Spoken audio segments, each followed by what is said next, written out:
¿Qué tal? Muy buenas noches, bienvenidos a un nuevo capítulo de Sin Fronteras, aquí en la pantalla de TV Ciudad junto a Maite Sarasola. Buenas noches, Sarasola. ¿Cómo le va, Hanna Bart? Muy bien, muy entusiasmado con el programa de hoy porque tiene que ver con hechos que están en plena evolución y desarrollo, ¿verdad? Todo un programa sobre Brasil. Sí, señor, porque vamos a estar hablando naturalmente de todo lo que aconteció y la perspectiva que tenemos hacia adelante. Pero recordemos un poco que el 27 de octubre del 2002, cuando estaba cumpliendo 56 años, y después de 3 intentos fallidos, en el 89, en el 94 y en 1998, Lula da Silva obtuvo casi 53 millones de votos en la segunda vuelta electoral. Fue un triunfo naturalmente histórico, logrando por primera vez un ex dirigente sindical llegar a la presidencia de la principal potencia latinoamericana. Y para el balotaje que se viene el próximo 30 de octubre, Lula llega con 76 años recién cumplidos y parte con un piso de 57 millones de votos, que son los que había logrado Jair Bolsonaro, recordemos, en 2018, año en el que también Lula fue encarcelado y proscripto.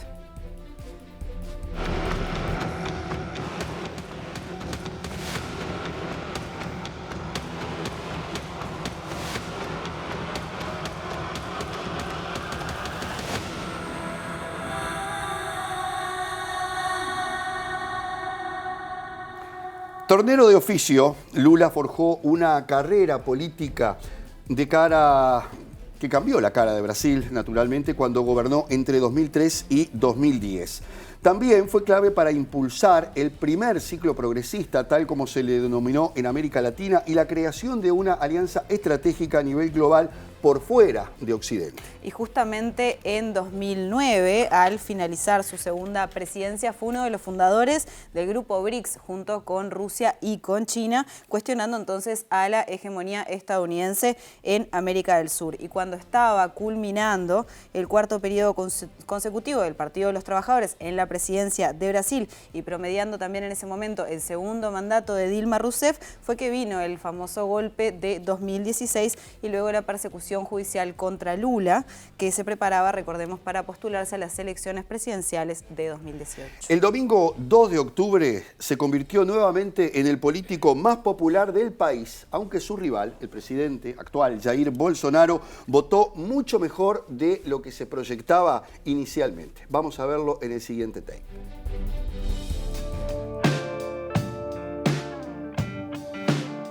Tras la primera vuelta de las elecciones en Brasil, los equipos de ambos candidatos, el líder del PT Lula da Silva y el presidente Jair Bolsonaro, se movilizaron rápidamente para conseguir el mayor número de apoyos para la segunda vuelta de las elecciones del 30 de octubre. Uno de los objetivos son los más de 38 millones de personas que votaron en blanco, nulo o no votaron y los casi 10 millones de electores que votaron a otros candidatos. Hasta ahora 14 de los 32 partidos políticos declararon su apoyo a Lula y 4 a Bolsonaro, y aunque el escenario parece favorable al líder del PT, las 4 formaciones que apoyan al actual presidente suman un mayor número de diputados y forman parte del núcleo del Centrão, un influyente grupo de partidos conservadores del Congreso. Entre quienes ya anunciaron su apoyo al expresidente Lula da Silva se encuentra el también expresidente y rival del líder del PT Fernando Henrique Cardoso, además de la senadora de centro derecha Simone Tebet y el centro izquierdista Ciro Gomes, tercera y cuarto respectivamente, que juntos suman el 7,2% de los votos, lo que supone 8,5 millones de personas. Mientras tanto, Bolsonaro selló acuerdos importantes con los gobernadores de los 3 estados más poblados, en San Pablo con Rodrigo García, que ya está fuera de la disputa, y en Minas Gerais y Río de Janeiro con Romeu Zema y Claudio Castro, respectivamente, ambos reelectos en la primera vuelta. El mandatario, que también recibió el apoyo de su fiel aliado, el gobernador Ibanez Rocha del Movimiento Democrático Brasileño del Distrito Federal y de Ratinho Júnior del estado de Paraná, tiene el apoyo del ex juez y senador electo Sergio Moro, quien como magistrado encarceló a Lula en el marco de la Operación Lava Jato. La primera encuesta divulgada tras la jornada electoral del 2 de octubre atribuye a Lula un 51% de intención de votos y a Bolsonaro un 43%, una victoria más estrecha de lo que se proyectaba hace varias semanas y en medio de la polémica generada por las firmas encuestadoras que equivocaron los pronósticos sobre la votación que tuvo el mandatario y el resultado por el tercer y cuarto lugar que daban a Ciro Gomes por encima de Simone Tebet. Bien, y sobre lo que fue la sorpresa electoral de esta primera vuelta en Brasil hablamos con Marcia Tiburi. Marcia es una filósofa brasileña quien habló sobre las dificultades que tienen justamente las encuestadoras en Brasil para investigar a lo que es la base electoral bolsonarista. Marcia, a quien ya entrevistamos en Sin Fronteras anteriormente, recordemos, es autora del libro Cómo conversar con un fascista y está exiliada en Francia desde 2019 luego de recibir varias amenazas de muerte en Brasil por referirse a, por ejemplo, el presidente Jair Bolsonaro. En primer lugar, Marcia nos contó lo complejo que es pronosticar el voto evangelista en la previa de las elecciones. La vemos.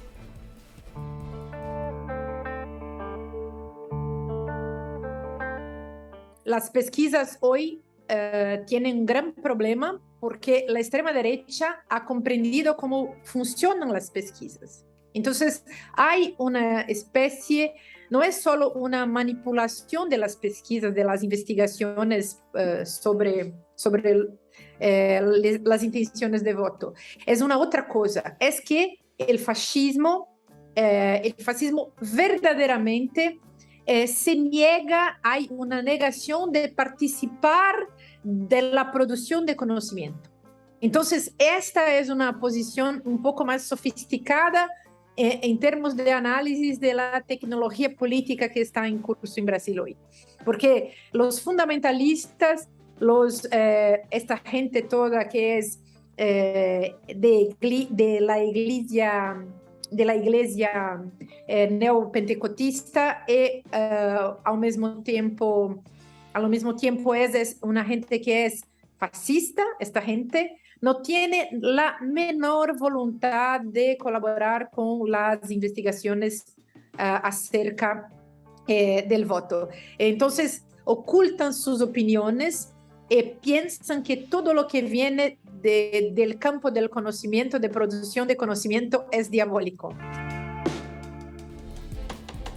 También le preguntamos a Marcia qué puede pasar con aquellos que votaron en la primera vuelta tanto a Simone Tebet como a Ciro Gómez, porque hubo comportamientos distintos. El partido de Ciro Gómez apoyó a Lula y a regañadientes Ciro lo apoyó atrás. En el caso de Simone Tebet fue al revés. Ella anunció su voto para Lula, pero su partido, el Movimiento Democrático Brasileño, decidió dar libertad de opción a sus votantes. Esto nos decía Marcia a propósito de esta situación.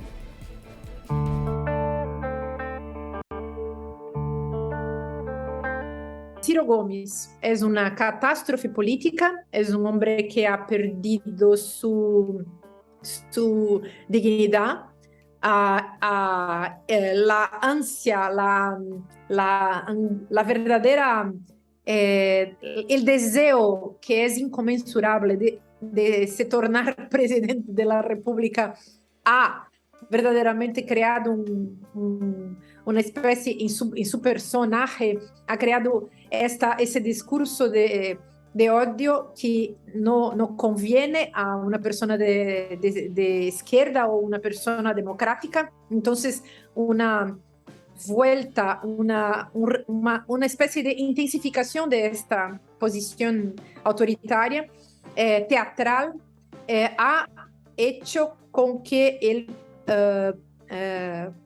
ha perdido muchos votos. Creo que 30-40% de los votos de Ciro migran para Lula. Esta Simone Tebet es una persona que agrada mucho a la gente burguesa brasileña. Ella se dice feminista, no es feminista, es una ruralista, es una persona que tiene propiedades, ha participado del golpe de Estado, ha participado contra Dilma Rousseff y hoy él hace esta reivindicación de ser una feminista. Es absolutamente ridícula. Pero muchos, 30% probablemente de sus votos migran para Lula también, porque ella misma ha declarado su voto en Lula. ¿Y por qué ha hecho esto? Porque es de un partido, el MDB, que no desea ser visto como un partido de extrema derecha. Y tiene una otra cuestión que es el hecho de que va a utilizar el significante, la marca feminismo para angariar, para construir su futuro como candidatas. Bien, y finalmente Marcia señaló que la capacidad política de Lula da Silva lo convierte en el único capaz de articular a los diferentes sectores de la sociedad brasileña que vive un contexto de fragmentación, violencia y discursos de odio, elementos que se han visto y se han profundizado muchísimo en el marco de estas elecciones. La vemos.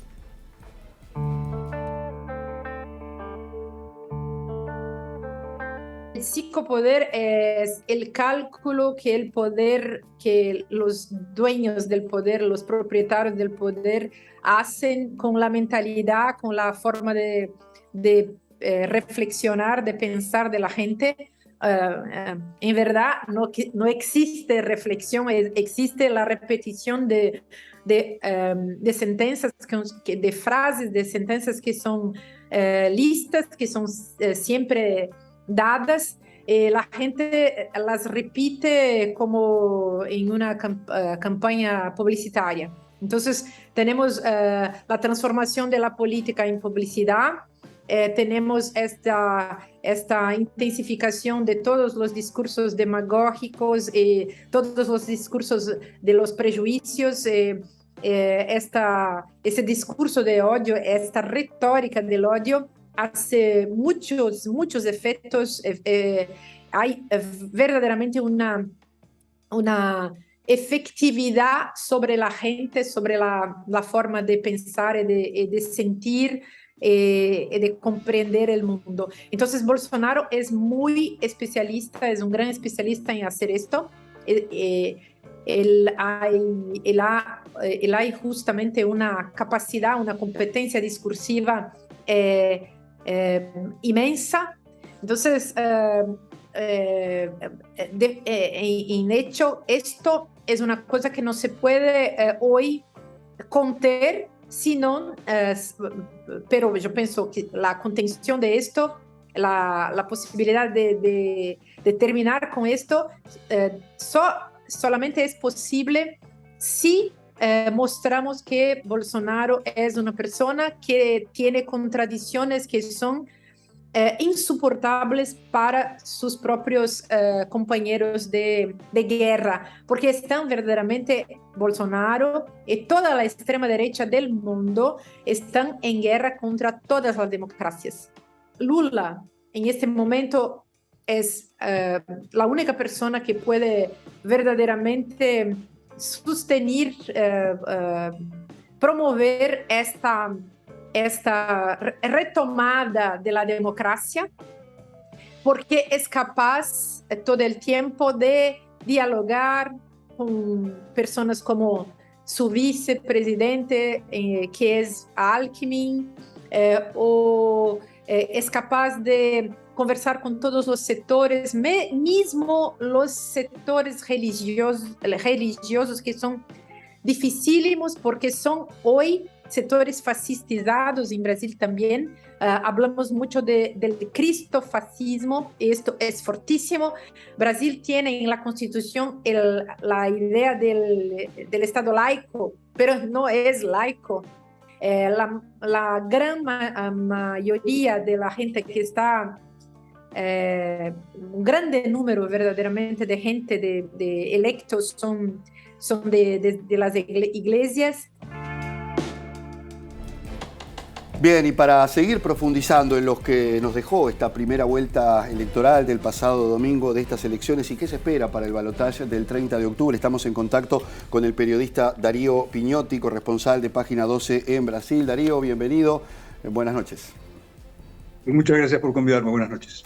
Bueno, Darío, Marcia nos hablaba del rol articulador de Lula, que seguramente lo va a necesitar y mucho en este periodo, y que ya lo ha demostrado por otra parte. ¿Será momento también ahora de mostrar esa capacidad y esa expresión en un parlamento integrado por no solamente una oposición que se ha visto va a ser mucho más dura de lo que se esperaba, pero que además tiene figuras como el ex juez Sergio Moro o Delta Dallagnol, que van a estar en la Cámara de Diputados, las personas casi que responsables de su encarcelamiento. ¿Qué panorama le espera desde esta perspectiva a Lula si llega al gobierno? Arranca Lula con una ventaja considerable, pero no definitiva. Obtuvo el 48% de los votos contra un sorprendente 43% de Bolsonaro, y en caso de vencer en el balotaje, dentro de 4 semanas, 3 semanas y media, el 30 de octubre, le espera a Lula un Congreso ocupado por personajes de derecha y algunos de ultraderecha. Algunos de ellos citados por ti, como el caso del juez que de manera fraudulenta lo condenó a Lula en 2018 y cometió lo que pudo haber sido una especie de micro golpe de Estado. En Brasil hubo un golpe de Estado en 2016 que derrocó a Dilma Rousseff, y en 2018 algo muy parecido que impidió a Lula ser candidato, y el mentor de esa obstrucción fue precisamente el juez Moro, que ahora es senador y que fue ministro de un gobierno de ultraderecha como el de Bolsonaro, y otros personajes como el general Hamilton Mourão, actual vicepresidente de Lula y alguien de posiciones declaradamente de ultraderecha. Por tanto, en caso de vencer, lo que hoy por hoy parece más probable, pero no seguro, Lula tendrá por delante un Congreso, insisto, ocupado por la derecha y por bolsones de ultraderecha, entre ellos los citados, otros varios militares y pastores fanáticos que han sido elegidos en muy buen número en los comicios del domingo pasado. Le quería preguntar a Darío brevemente si esto obviamente es un escenario muy distinto al que ha tenido que enfrentar Lula en otros parlamentos anteriores. Definitivamente, y esta no es la opinión de un reportero, sino del propio Lula, lo ha dicho él. Esta será una transición muy difícil comparada con la que él tuvo que protagonizar en 2002-2003. Él fue electo por primera vez en octubre del 2002 y asumió en enero de 2003, cuando lo citó él, el expresidente saliente por entonces, Fernando Henrique Cardoso, alguien con quien Lula tenía una relación política muy tensa, le pavimentó esta transición. Lula usó la expresión una transición ordenada, y ahora será, si Lula vence el 30 de octubre, algo muy distinto. Incluso, digámoslo con todas las letras, en Brasil no está seguro, no está garantizado que Bolsonaro reconozca su derrota. Bolsonaro lo ha dicho con todas las palabras y también insinuándolo, y también lo han expresado sus principales asesores, entre ellos el diputado Eduardo Bolsonaro, hijo del presidente y una suerte de canciller destinado a los vínculos con la ultraderecha mundial, que lo ocurrido en enero de 2021 en Estados Unidos, cuando el entonces presidente Donald Trump consintió, incitó, permitió el asalto del Capitolio, no es un escenario a ser descartado en Brasil. Digámoslo con precisión, no se considera eso probable, pero el propio Bolsonaro y los suyos lo citan, lo barajan como una amenaza, de tal suerte que si Lula asume en enero de 2023, luego de vencer las elecciones, lo cual todavía no es definitivo, y de una transición difícil, lo que le espera es un Congreso muy, muy opositor y el liderazgo de un Bolsonaro que indudablemente, si es derrotado, mantendrá su prédica en los sectores de la ultraderecha brasileña, una ultraderecha, por lo demás, con un alto porcentaje de votación y que el domingo pasado le dio 51 millones de votos.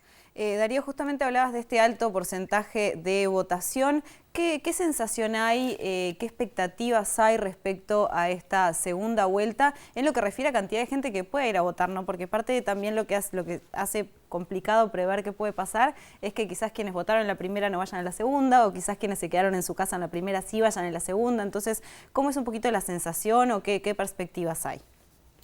Los números en Brasil siempre son superlativos. Por ejemplo, votaron 118 millones de personas. El colegio electoral son 156, más que la población de la mayoría de los países de América del Sur sumados. Y hubo este domingo 32 millones de personas que no votaron. 32 millones. ¿Por qué lo subrayamos? Porque ese alto número de abstenciones es algo que preocupa especialmente a Lula y que agrada a Bolsonaro. Está más o menos comprobado, lo digo así porque las encuestadoras han fallado mucho en esta primera vuelta, que las abstenciones, que aquellos que no van a votar, son fundamentalmente personas con bajos ingresos, personas humildes.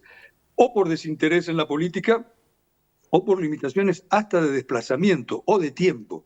Y este número, 32 millones, es 2 millones más alto que el de octubre de 2018. Por ello, en el Partido de los Trabajadores están lanzando ya desde el lunes pasado una campaña para reducir el abstencionismo. Y ahora una hipótesis, solo una hipótesis, a partir de un artículo que estamos elaborando y no sabemos todavía si se va a publicar porque nos faltan más datos. Pero cuidado, en Brasil hay un partido que no participa en las elecciones, pero que tiene tanto poder como otros, que es el Partido Militar. Bolsonaro es un capitán retirado del ejército y tiene detrás suyo el apoyo del alto mando del ejército y de las Fuerzas Armadas. Los militares presionaron y lograron que el Tribunal Electoral incorporara en la mesa de votación, son votos electrónicos, Bolsonaro insistió esta semana en que no confía en los votos electrónicos, un sistema de digitalización para controlar si el que vota tiene la misma identidad, es decir, si sus huellas digitales están ya registradas.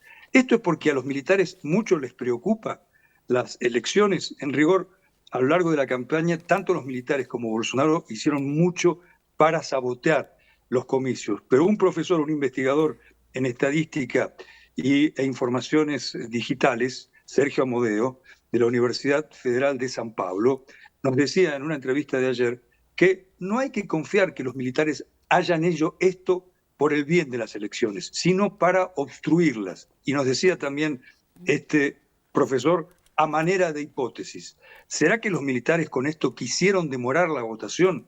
Pues bien, lo que ocurrió el domingo fueron largas, muy largas colas en las mesas de votación. Y la primera observación es que quienes dejaron de votar en esas mesas fueron precisamente las personas más humildes, porque tenían que volver para trabajar, porque las distancias de donde votaban a sus domicilios eran largas, no les permitían volver enseguida. Luego, posiblemente, no es seguro, Lula no haya obtenido 57 millones de votos el domingo, sino que pudiera haber obtenido más. Y este sistema de votación conspira a favor de la abstención, conspira a favor de que Lula tenga más votos en la segunda vuelta. Todo un escenario que se suma a las turbulencias y a las permanentes, persistentes amenazas de violencia de parte de Bolsonaro y del bolsonarismo. Recuerden que en la primera vuelta hubo 3 militantes del Partido de los Trabajadores asesinados a manos de Bolsonaro. Y en esos 3 asesinatos, Bolsonaro prácticamente no expresó condena contra los victimarios. Darío, mucho se ha hablado esta semana de los diferentes apoyos que van sembrando tanto Lula como Bolsonaro. Mencionábamos anteriormente los apoyos que obtuvo Lula del tercer y cuarto candidata y candidato. En el caso de Bolsonaro, obtuvo el apoyo de gobernadores de 3 de los estados más importantes de Brasil. Estamos hablando de Río de Janeiro, Sao Paulo y Minas. ¿Qué tanto se prevé que estos apoyos realmente puedan traducirse después en votos o no se puede hacer una lectura en realidad lineal, digamos? Lineal no, porque nadie asegura que los casi 5 millones de votos de la tercera ubicada, Simone Tebet, emigrarán a Lula. Tengamos presente que Simone Tebet es la candidata del Movimiento Democrático Brasileño, el mismo partido al cual pertenece Michel Temer, que fue el ex vicepresidente que participó en el golpe contra Dilma. La propia Simone Tebet apoyó el golpe de Estado de 2016. Por tanto, aquellos que eligieron a Simone Tebet no están, de suyo, camino a votar automáticamente a Lula. Claro que la expresión de Simone Tebet y lo que se espera sea una participación relativamente activa en la campaña de Lula hacia el balotaje, hacen suponer que un buen número o una parte importante de sus electores emigrarán a Lula.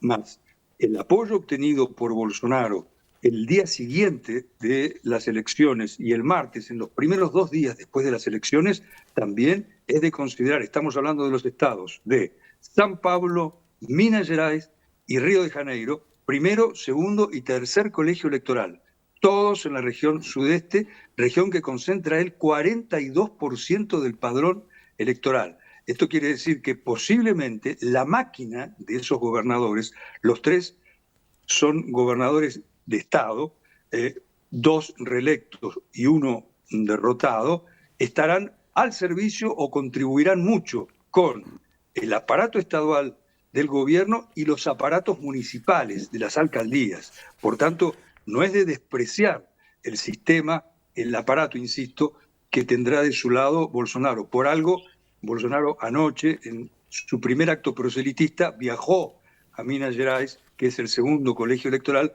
donde comenzó a trabajar para captar votos que en el primer turno fueron de Lula. Y un Bolsonaro, sorprendámonos, que ha dejado el discurso autoritario, amenazante, aquel discurso con el que dijo, por ejemplo, en plena pandemia del coronavirus, si quieren, vacúnense, problema de ustedes. Y cuando dijo durante la pandemia del coronavirus, se burló de personas moribundas. Pues ahora ese Bolsonaro de rostro auténtico, militar y agresivo comenzó a atenuarse, porque ¿qué busca el ex militar en vías o en su carrera hacia la reelección? Precisamente seducir o reconciliarse con electores humildes que en la primera vuelta votaron a Lula. Por eso dijo ayer, discúlpenme si alguien fue ofendido por mí, lo hice sin intención. Probablemente una de las tantas mentiras surgidas de la boca del presidente. Muchísimas gracias. Le damos al periodista, el periodista corresponsal de Página 2 y Darío Piñotti desde Brasil. Y bueno, estaremos reencontrándonos en cualquier momento. Muchas gracias. Muy bien, bueno, en el próximo bloque vamos a meternos en el análisis de siempre de Álvaro Padrón para entender también por qué esta elección es tan importante, no solo para Brasil, sino también para nuestra región. Ya venimos.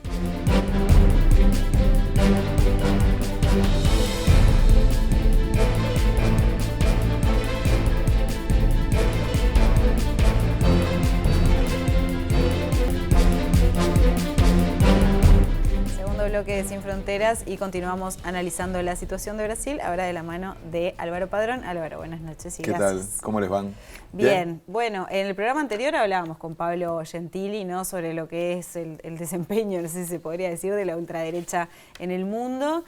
Pasa esto ahora en Brasil con este resultado que ha sorprendido bastante. Si hablábamos de las encuestas, al menos mismo con Pablo había como no, hablábamos de una gran posibilidad de que Lula ganara en primera vuelta. Entonces, ¿qué podemos sacar en limpio con estos resultados ya con el diario del lunes de la charla que tuvimos el otro día?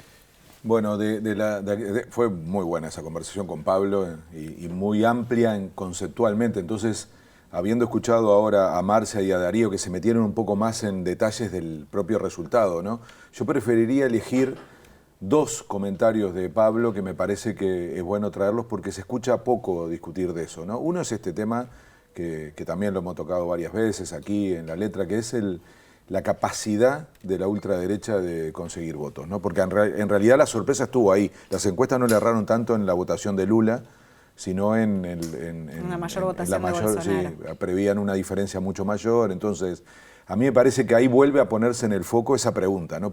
¿Cómo hacen? ¿Por qué logran no tanto tener una buena votación, que eso por supuesto al final es el resultado esperado, sino cómo logran conectar tanto con millones de personas? Yo creo que ahí es donde está esa pregunta que nos viene acompañando desde los tiempos de Trump, ¿no? Cuando lo veíamos y decíamos, pero este personaje, ¿qué está haciendo?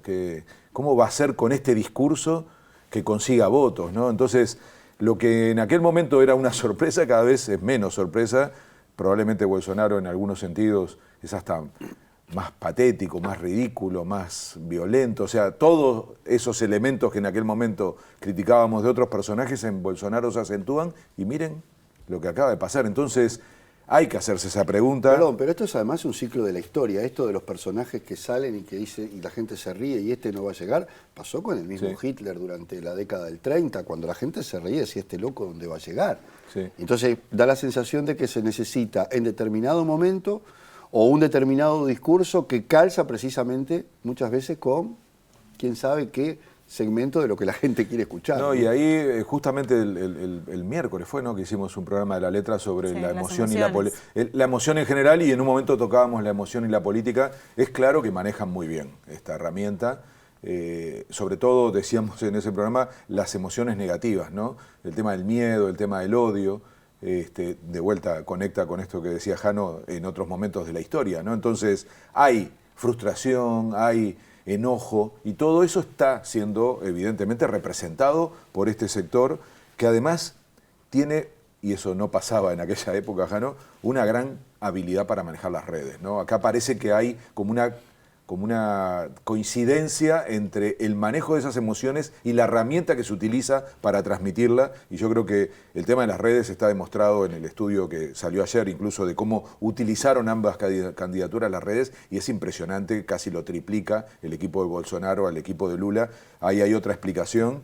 Y la tercera, y eso lo traía Pablo en la conversación de los otros días, la tercera explicación sobre este asunto de preguntarse por qué tienen esta capacidad estos sectores de conectar con amplios sectores de la población, para mí es el peso de las iglesias evangélicas.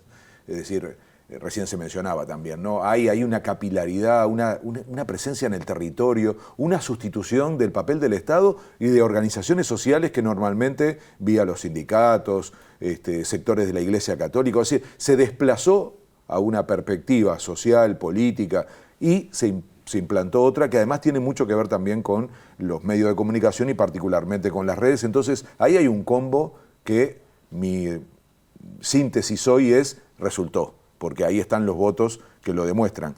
La segunda cuestión que traigo de la conversación con Pablo, y que de alguna manera también la mencionaba Darío y Marcia, pero me parece que no está puesto tanto el foco en esto que quiero decir yo, es la casi desaparición de los sectores de centro-derecha democrático.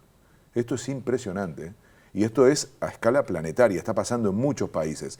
Es como que al principio, bueno, fueron sectores increíblemente hegemónicos en la política internacional, ¿no? Tenían mucho peso en las elecciones, ganaban elecciones, tenían presidentes, pocas presidentas, pero digamos, había una presencia enorme en la política.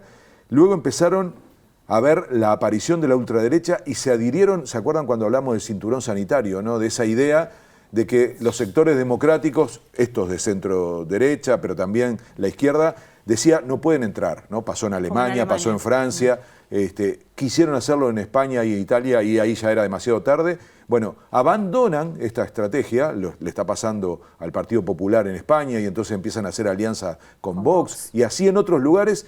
En un momento ya ni siquiera se pelean, empiezan a aparecerse cada vez más hasta que estos sectores dicen, miren, para usar la fotocopia voten al original y finalmente desaparecen. Esto pasó en Francia, pasó en Italia, pasó en Chile, y eso fue Katz. Pasó en Alemania con la CDU también. Sí, pero en Alemania sigue siendo fuerte comparado con lo que estoy mencionando, que empiezan a votar 1 o 2%, sectores que ganaban elecciones. Bueno, en Colombia también el sector del uribismo, y ahora pasó en Brasil. Y recién, no recuerdo si era Marcia o Darío, mencionaban el PMDB y el PSDB. Son los dos grandes partidos. Es como que habláramos en Uruguay del Partido Nacional y el Partido Colorado, para que tengan una idea. Ahí estuvo, bueno, Fernando Henrique Cardoso, es el líder histórico del partido de Simone Tebet, ahí pertenecía también Michel Temer, o sea, fueron partidos que generaron coaliciones, gobernaron. En el caso del PSDB es el candidato a vice de Lula, ¿no? Es Gerardo Alckmin, que fue candidato a presidente, estuvo 40 y pico % de los votos. Bueno, esos partidos están en el 3, 4% de los votos. Entonces, está pasando algo fuerte. O sea, que no es solamente el éxito de esta capacidad que está teniendo la ultraderecha de tener muchos votos, sino cómo está haciendo desaparecer a la centroderecha democrática, y creo que eso, de las conversaciones con Pablo y de todo lo que acabamos de escuchar, que no tiene sentido repetir, y sobre todo de los escenarios futuros, me parece que es lo que vale la pena pensar ahora. Justamente por eso, Álvaro, dejemos un poquito de lado lo doméstico de Brasil con este tema, y cuál es la importancia a nivel geopolítico del desenlace que puede tener la elección del 30 de octubre, qué impacto va a tener en lo más cercano, por ejemplo, que es la región. Sí, la verdad que capaz que antes de mirar la región, yo les diría que esta es la única elección que el mundo mira en América del Sur. Ponerle que un poquito más arriba México pica también, pero está despegada. O sea, es de la única elección que se habla de verdad en el mundo. Después puede aparecer algún titular por la novedad en Chile o algo cuando pasa en Argentina, o lo que pasó en Colombia, pero que se analice, que vos veas sistemáticamente artículos y preocupación de las élites políticas, económicas en el mundo, es la elección de Brasil. Decía Kissinger, para ver hacia dónde va América Latina, miren para dónde va Brasil. Entonces, funciona. Y esta es una elección entonces que conecta con el mundo.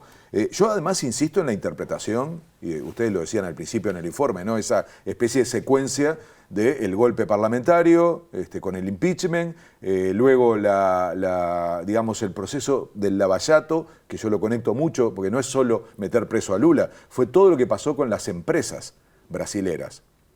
Se mira poco eso, pero hicieron casi desaparecer a las empresas brasileras, no solo dentro de Brasil, sino en el resto del continente. Le llamábamos las únicas multilatinas que existían. En fin, todo ese proceso que termina finalmente con la elección de Bolsonaro y la política pública que luego hace Bolsonaro, sobre todo el ministro Guedes, fue una gran operación económica, social y política, que tuvo su capítulo nacional y su capítulo externo. Y sus intereses adentro y sus intereses afuera. Adentro, claramente, el sector del agronegocio y los sectores más conservadores, una parte del sector militar, no toda, una parte, la que había perdido la reapertura democrática, una parte del poder económico, sobre todo vinculado al agronegocio, y sectores políticos muy reaccionarios. Y sobre todo esta lógica de la conexión con las iglesias y con una agenda muy conservadora. Eso adentro de Brasil, que es lo que casi siempre se ve, y uno termina asociando en una elección porque ve las adhesiones, las declaraciones, pero luego hubo un socio estratégico fuera de Brasil, que es el poder económico y político al que le interesaba sacar a Brasil del mundo. Y esto lo mencionaban ustedes al principio cuando hacían el relato del peso que había tenido Brasil en los BRICS, en el G20, en la Organización Mundial de Comercio. Todo eso desapareció. Lo lograron, o sea, sacaron a Brasil del mundo. Entonces, si esto es así, como yo lo estoy diciendo, y funcionó, la elección es tan importante porque esos sectores y otros que quieren volver a tener a un Brasil de interlocutor, están mirando a ver qué pasa. Se trata de eso, de si se consolida la idea de un Brasil marginal para una América Latina marginal o eso se transforma. Y eso va de la mano de esta elección. Eso es lo que está en discusión en esta elección en términos internacionales. Por eso atrae tanto al mundo, por eso, Jano, no tengo ninguna duda, es la elección más importante que se produce en América Latina con perspectiva internacional. Y Álvaro, en este sentido también durante los gobiernos del PT, además de ese giro que hubo de Brasil, también hubo un giro hacia la región, ¿no? De fortalecer la región y hubo un gran cambio. Sí. En ese sentido, y pensando en que se maneja la posibilidad de que se termine de cerrar una especie de cambio en el ciclo político en la región con esta elección de Brasil en el caso de que gane Lula, ¿cómo lo ves y cómo podemos graficarlo esto? Tenés toda la razón en asociarlo y tiene mucho que ver con la pregunta anterior. Si Brasil es tan importante para el resto del mundo, sexta potencia llegó a ser, ¿no? En el mundo, y por lo tanto hay tanta tensión, más aún eso vale para nosotros aquí en la región. Nos sirve muchísimo. Total, o sea, después podemos discutir cuán generoso es Brasil, si al final realmente es capaz de contener también los intereses, los equilibrios, atender las asimetrías, todo eso es otra discusión. Pero primero lo que tiene que pasar es que vuelva a ser Brasil capaz de ser un actor internacional. Después empezamos a discutir qué hacemos con Brasil para persuadirlo y generar una idea de que todos somos necesarios. Yo creo que eso va a pasar porque Brasil aprendió, sobre todo quienes pretenden liderar esta nueva etapa en Brasil, Lula en particular, él es muy crítico de lo que pasó en el periodo anterior en materia de integración, pero también porque es más débil en este momento.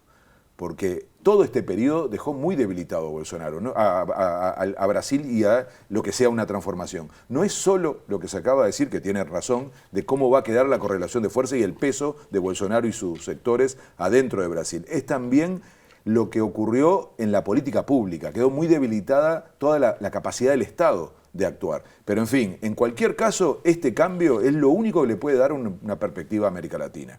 O sea, Brasil es el centro de gravitación para que América del Sur en particular pueda salir de lo que le está pasando ahora, que es una absoluta intrascendencia. Y salir de la lógica hegemónica también, ¿no? Por supuesto, de ser productor de materia prima que se consolidó de una manera radical en este periodo. Y sobre todo, a mí me importa mucho recuperar la idea de la integración regional. Esto de cara además a algo que lo venimos hablando mucho en este programa, ¿no? Que es el contexto internacional. Es muy distinto este contexto internacional que el del ciclo anterior. Entonces, si se cierra con Brasil, si se cristaliza con Brasil un cambio de ciclo en la región, la pregunta es, ¿va a haber voluntad política de los gobiernos nuevos, de estos gobiernos tan diversos, de una izquierda muy diversa, de poner el énfasis en la integración regional? Yo pienso que sí. Uno escucha a Boric, escucha a Petro, por supuesto a Lula, y terminamos viendo que habría esa intención Después, ¿hay condiciones para que en este desorden mundial América Latina pueda tener un perfil distinto que el que está teniendo los últimos 5 años, que ha sido, repito, los conservadores no han sabido darle proyecto a América del Sur? Entonces, por eso era funcional un Brasil casi ausente del mundo, no importaba. De hecho, el ejemplo de la vacuna es tremendo, ¿no? O sea, no supimos hacer no tuvimos la más mínima capacidad de coordinar las compras en conjunto. Es una perspectiva más individualista. De juntar, sí, pero es terrible, porque lo estoy diciendo en algo que ya ni siquiera tiene que ver con complementación productiva, con integración, con financiamiento, no, era salir a comprar juntos la vacuna para negociar mejor, o juntar las universidades y las capacidades de investigación para poder tener una vacuna propia. Nada de eso ocurrió. Eso es el resultado del ciclo conservador, que no piensa en términos de integración regional, porque lo que le interesa es más la forma de insertarse en el mundo en términos comerciales. Entonces, si eso va a cambiar, es la pregunta, si hay voluntad política para hacerlo, y en eso es determinante Brasil. Todas las elecciones hasta ahora fueron muy importantes, pero el que define, el que cambia la balanza es Brasil por el peso, porque tiene frontera con todos nosotros, porque siempre fue así, y porque además es, como decíamos antes, el único que el mundo mira para observar cómo va a reaccionar, cómo va a operar de aquí en adelante, y el que tiene asiento en la mayoría de los ámbitos internacionales para discutir estas cosas. Álvaro, un minuto nada más, pero te quiero preguntar sobre el debate que se dio en Uruguay sobre el resultado de esta elección, tanto a nivel político, empresarial, sindical, incluso el propio presidente habló. ¿Cómo viste ese debate? A ver cómo lo digo. Yo creo que penoso. Me dio vergüenza, como uruguayo me dio vergüenza que saliera al exterior la idea de que lo único que nos interesa es qué le vendemos a Brasil. Vos resumís la mayoría de las opiniones que había, sobre todo del ámbito más oficialista y de algunos ámbitos empresariales y de algunos analistas que creen que la política internacional es solo comercio. Entonces, se llegaba a decir, llegué a escuchar, nos conviene que gane Bolsonaro. Me parece de tan mala calidad ese análisis y de un egoísmo, y además, primero es un error conceptual en términos, primero, de lo que es la política internacional. Segundo, de la más mínima solidaridad. Yo escuchaba recién a Marcia, ¿no? Todo el drama que vive Brasil, la violación de derechos humanos, el ataque al medio ambiente, el autoritarismo, el recorte de derechos, la pérdida de densidad democrática. Si ustedes observan, la candidatura de Lula termina siendo apoyada por sectores bastante conservadores, pero que lo que dicen es hay que salvar la democracia. Y aquí en Uruguay a nadie le importa eso para decirlo tan fácilmente. No, nos conviene Bolsonaro porque nos va a ir mejor comercialmente. Repito que eso también es mentira. Pero la imagen esa de que lo único que nos importa es cómo nos va a nosotros, yo creo que es penoso. Y repito, me da vergüenza porque además fue lo que más se vio afuera de Uruguay, porque fue lo que más apareció en los medios uruguayos. En cualquier momento vamos a decir que también nos puede convenir una dictadura en otro país porque también con eso nos puede ir mejor económicamente. O sea, es como que perdimos la capacidad de interpretar la política internacional en un sentido amplio y darnos cuenta que además son nuestros vecinos. No es que estamos hablando de cualquier país en el mundo. Entonces, ojalá volvamos a recuperar otra perspectiva de la política internacional, que además no es solamente, porque alguien va a decir, sí, bueno, estás hablando de cosas tan abstractas. No, tiene que ver con esto que hablábamos antes, de cómo se recupera la idea de la integración regional, que entre otras cosas tiene como un componente la cláusula democrática. Creo que nos olvidamos de eso. Si aplicáramos la cláusula democrática en el Mercosur, yo no sé qué pasaba con un gobierno de Bolsonaro. Entonces, cuidado con esta mirada de política internacional. Por suerte, no va a ocurrir esta especie de ganas que tienen algunos de ver a Bolsonaro gobernando 5 años más porque supuestamente con eso nos va a ir bien, que repito, también es mentira. No va a ocurrir y no tengo ninguna duda, a pesar de que recién se plantearon muchas dudas, que va a haber un cambio en Brasil, por suerte, para los brasileros y las brasileras, pero también para el resto de la región, y nos sacaremos a Bolsonaro de encima como en un momento los norteamericanos se sacaron a Trump. Álvaro Padrón, muchísimas gracias. A ustedes. Bien, en el próximo bloque nos vamos a estar metiendo en territorio, qué es lo que está pasando y cuál es la sensación en las calles de Brasil.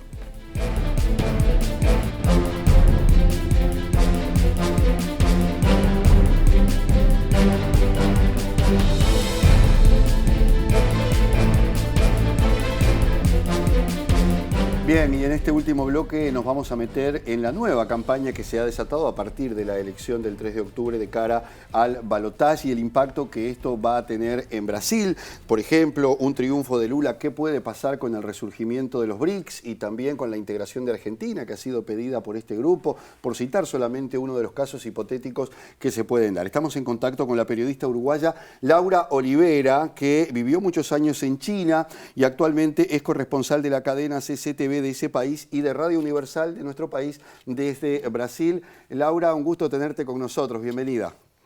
¿Qué tal? El gusto es mío.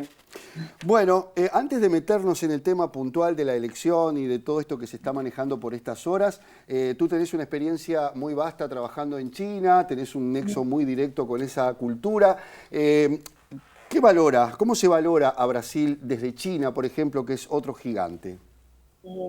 Bueno, China es el mayor socio comercial de Brasil, ¿no? Destino de casi un tercio de las exportaciones del país, pero a pesar de esta importancia económica y estratégica de China, al inicio del gobierno de Bolsonaro, la relación chino-brasileña pasó por un momento complicado, ¿no? Incluso el peor momento fue durante la pandemia de coronavirus, cuando el presidente Bolsonaro planteó su teoría de que el virus era chino, que había sido creado en un laboratorio para dominar al mundo, una acusación muy grave que de hecho hizo que China dejara de enviar vacunas a Brasil, ¿no? Luego esas diferencias se superaron y la relación política hoy día con China, si bien no es la mejor posible, ya no es tan mala como para tener efectos importantes, ¿no? Por ejemplo, contaminar la relación económica. Más allá de esto, China mira con gran curiosidad, ¿no? Los resultados que van a haber aquí en Brasil de las elecciones, ya que, bueno, en el caso, por ejemplo, de Lula ganar, su gobierno tuvo muy buenas relaciones diplomáticas con China, ¿no? Hizo que avanzara dentro del tema del BRICS, por ejemplo, ¿no? Entonces yo creo que eso también va a ayudar a que las relaciones se afiancen. De hecho, hace 3 semanas atrás, Lula realizó una conferencia de prensa con corresponsales extranjeros en la que participé, y Lula habló especialmente sobre la relación con China y dijo que él quiere revertir la situación y que quiere aproximarse mucho más a China y retomar lo que él creó en su gobierno años atrás y acercarse a China. O sea que obviamente que China tiene mucho interés en el resultado de estas elecciones, y también en China los brasileros residentes votaron el domingo pasado, y en China Lula ganó las elecciones, o sea, pasó el 50,1%, o sea, de los votantes que residen en Brasil. O sea que, bueno, por supuesto que hay una gran expectativa, porque también en el caso de que la posibilidad de una victoria de Lula también va a contribuir a la revitalización seguramente del foro China-CELAC, que es muy importante para la relación con China y Latinoamérica. O sea que hay muchos factores que están relacionados, ¿no? Y que, bueno, serían favorables del caso, por ejemplo, de Lula ganar. Laura, metiéndonos en lo que es este último tramo que queda de cara al balotaje, ¿cuál es el tono que están teniendo las campañas? Teniendo en cuenta, por ejemplo, que después de que se supieron los resultados el pasado domingo, hubo 2 tonos muy diferentes, ¿no? Como un Bolsonaro más enérgico, más contento de alguna manera, y quizás un Lula más apesadumbrado, como que se esperaba otro resultado. ¿Esto ya cambió? ¿Cómo están encarando este último trayecto? Sí, bueno, justamente yo me encontraba el domingo esperando la conferencia de prensa tal vez más importante que había aquí en San Pablo, que era el momento en que Lula iba a dar su discurso en la noche del domingo, donde todos creíamos, o la gran mayoría creía, de que probablemente era el discurso del ganador, ¿no?, de las elecciones. Sin embargo, a medida que iba avanzando la noche, se notaba esa sensación, ¿no?, de decepción, de qué está pasando, qué pasó con las encuestas, cómo se equivocaron tanto, ¿no? Entonces, el domingo sí se vio un Lula más derrotado, un Lula que, a pesar de que se notaba su decepción, aún así en su discurso él fue muy positivo, ¿no? Y dijo de que, bueno, nunca había ganado en primera vuelta y que va a volver con más fuerza. Su cumpleaños es el 27 de octubre y dijo de que espera que, como regalo, ¿no? Poder recibir este presente, ¿no? Que sería ganar las elecciones. Bolsonaro, por otro lado, claro, está cambiando su discurso, ¿no? Porque, bueno, en Brasil, en 2022, el tema principal hoy día es la cuestión social, ¿no? La educación, la salud, el hambre, son unos problemas que ha dejado la pandemia, ¿no? Una herida abierta que tiene Brasil. Y creo que en el caso de Bolsonaro, ¿no? Para ganar, necesita dar también una vuelta en su discurso, ¿no? Crear un discurso más cercano a la población, porque está más enfocado en todo lo que es política, ¿no? También, por otro lado, como decían recién en el bloque anterior, ¿no? La importancia de las redes sociales, ¿no? Que la campaña de Bolsonaro ha hecho, cree mucho y ha invertido mucho, ¿no? En las redes sociales. Hay que entender que hoy día las redes sociales son más importantes que otras formas también, ¿no? De las formas más tradicionales de hacer campaña, y Lula tiene una forma mucho más tradicional de hacer campaña. Entonces, bueno, esto también está influyendo mucho. Incluso hoy día, constantemente, por ejemplo, en Instagram, todo el tiempo estoy recibiendo mensajes, los stories de diferentes amigos que antes nunca se manifestaban en política, pero que hoy día lo están haciendo como forma para, por supuesto, demostrar lo que han sido, ya sea o pro Bolsonaro o pro Lula, en sus diferentes, en qué han fallado, ¿no? Y hay una gran campaña de la población, ¿no? Pidiendo a las personas, sobre todo a las personas indecisas, ¿no? O que no se han manifestado en las elecciones, que voten por uno o por otro, y demostrando, bueno, cuáles han sido las fallas de cada uno, ¿no? Esa yo creo que es la campaña más fuerte que se está haciendo hoy día, la campaña, digamos, del boca a boca, ¿no? De los contactos. Laura, en el primer bloque Darío nos comentaba que le daba la sensación de que Bolsonaro también, en lo que refiere a su discurso que tú estabas mencionando como más cercanía con el pueblo, también se estaba moderando un poco más, ¿no? En las cosas que decía, como quizás queriendo captar a otro tipo de población. ¿Tú notas esto también, que está más moderado con algunos de las, no voy a decir, bueno, disparates que quizás decía antes, por ejemplo? Sí, está realizando una campaña mucho moderada. De hecho, claro, él tiene que entender de que esa impulsividad que tiene le ha jugado muy en contra, ¿no? Él, como ya han mencionado a lo largo del programa, ¿no? Se ha burlado de diferentes grupos sociales, etnias, incluso durante la pandemia, ¿no? De las propias personas que estaban padeciendo, ¿no? Del coronavirus, e incluso cuando respecto a las muertes, ¿no? Se manifestó con gran indiferencia, ¿no? Y todo esto le ha jugado en contra y ha perdido muchos seguidores, ¿no? O sea que la campaña ahora también de Bolsonaro está tendiendo a ser un poco más social, ¿no?